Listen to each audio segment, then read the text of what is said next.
Welcome to BTV News Hour. I'm Angelina Mambo and it's Tuesday, the 17th of May 2016. Here are our headlines. Biafra, Nnamdi Kanu, the newest world legend. Bomb and guns found in a luxurious bus in Aba. Fulani herdsmen attacks. Buhari deceived the world again. Now the news in details. The Nigerian government, in its usual display of irrationality, has succeeded in making another world legend in the person of Nnamdi Kanu. The Nigerian government has always been known for its frequent inadequacies as a result of its incompetent advisors. Nigeria is characterized by ineffectiveness, criminality, human rights abuses, and all kinds of vices, especially in the current administration. Nnamdi Kanu, the leader of IPOB and director of Radio Biafra and Biafra Television, is advocating for a Biafra nation by canvassing for the total independence of the Nigeria's former eastern region, historically known as Biafra.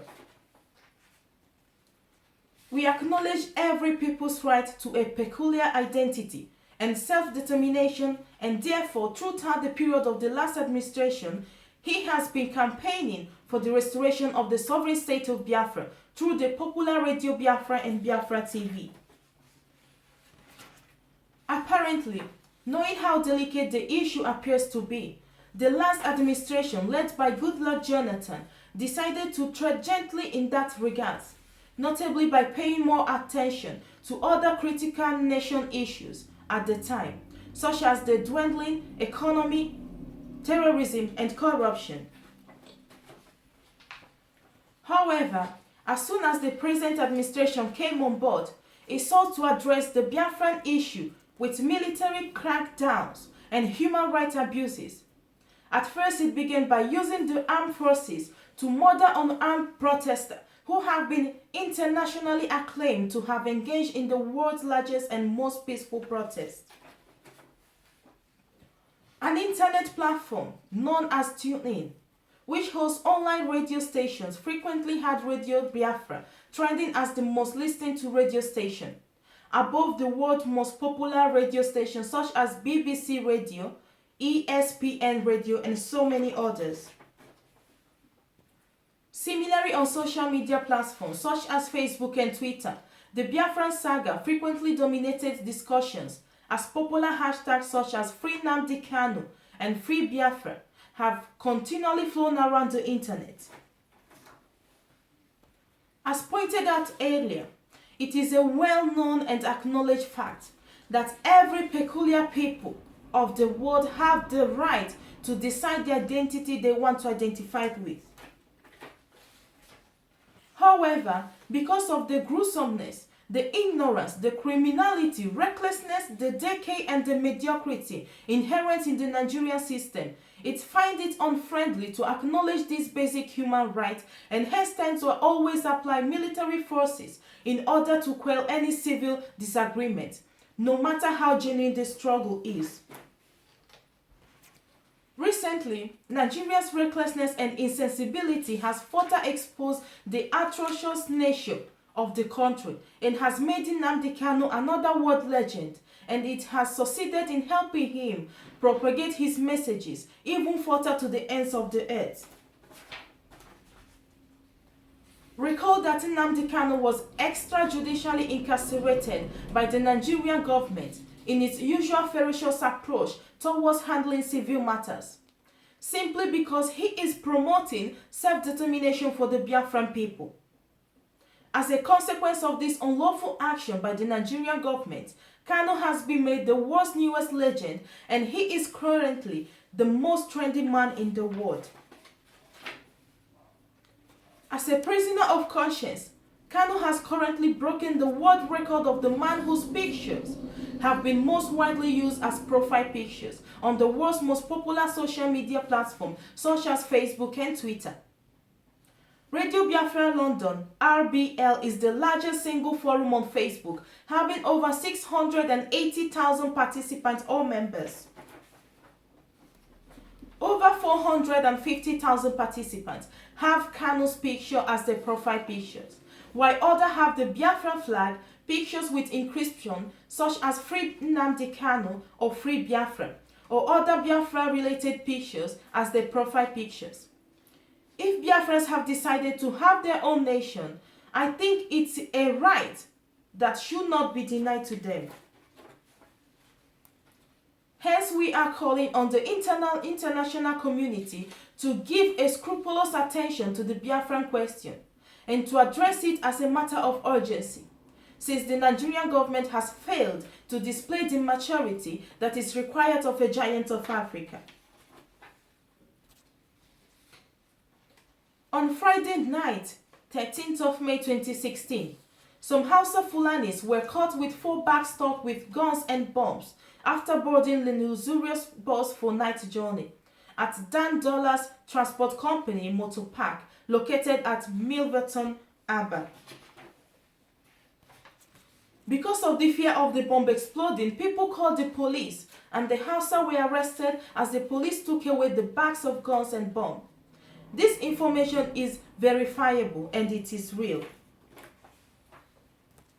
We are all urging all Biafrans traveling to be vigilant and observant anywhere you are, in the park, in the vehicle you're traveling with. Try to look at the faces of people entering the same vehicle with you. Do not hesitate to raise an alarm when you see any danger. Drivers, conductors and loaders should also be on high alert and constantly remain vigilant. We have been marked for total extermination by this blood-sucking Hausa Fulani, but we will not fold our hands and watch them unleash their evil plans on us.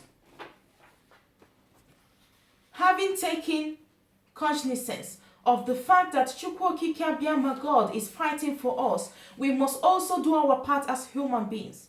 We must prepare to meet these people, whichever way they want it. It is not uncommon to hear the fantastically corrupt President Buhari saying the Fulani herdsmen are not Nigerians. This is not the first time he has deceived the world. He succeeded in telling Nigeria that Nigeria will not be part of the Islamic coalition against terrorism, but turn around to include Nigeria in the same coalition. The president also announced on foreign soil that Nigerians are criminals, and he has recently claimed that the murderous herdsmen that have been killing innocent people are not Nigerians. It is sickening watching the West believing such kind of cheap lies from a president of a supposedly sovereign country, Nigeria. Let us look at the possibility of these herdsmen being foreign nationals, maybe Libyans. What about the cattle they are rearing? Who are the owners? If they are foreign nations, who hired them? Who gave them the AK-47 that they are carrying?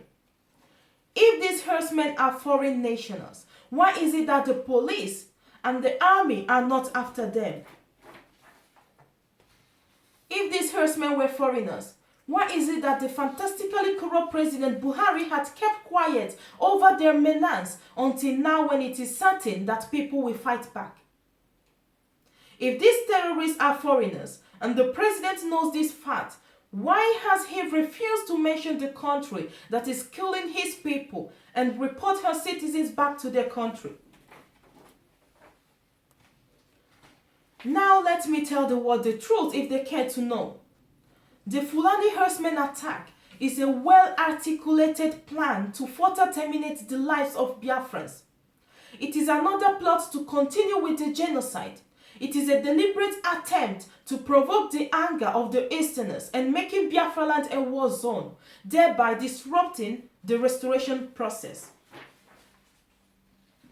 It is also a desperate attempt from the Nigerian government to see a reason branding IPOB a violent and terror group.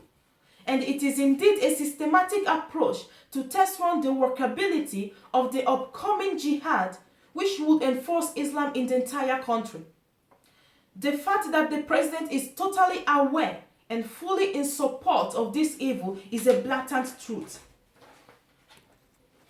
My reason for stating this is that every sane mind would wonder why these herdsmen would boldly move around with AK-47 rifles. Where were they when President Jonathan was in power? Why is it that both the police and the army cannot do anything? Why will the president not say anything in regards to the terror attack? Any sane mind would wonder why the government of Nigeria is always quick to shoot, arrest and detain innocent Biafrans who are peacefully protesting unarmed.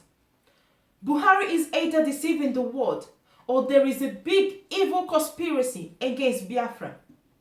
Whichever way it might be, Biafras cannot be terminated and cannot be Islamized. Thank you so much for joining us here on BTV News Hour. We will be back tomorrow. Thanks for watching.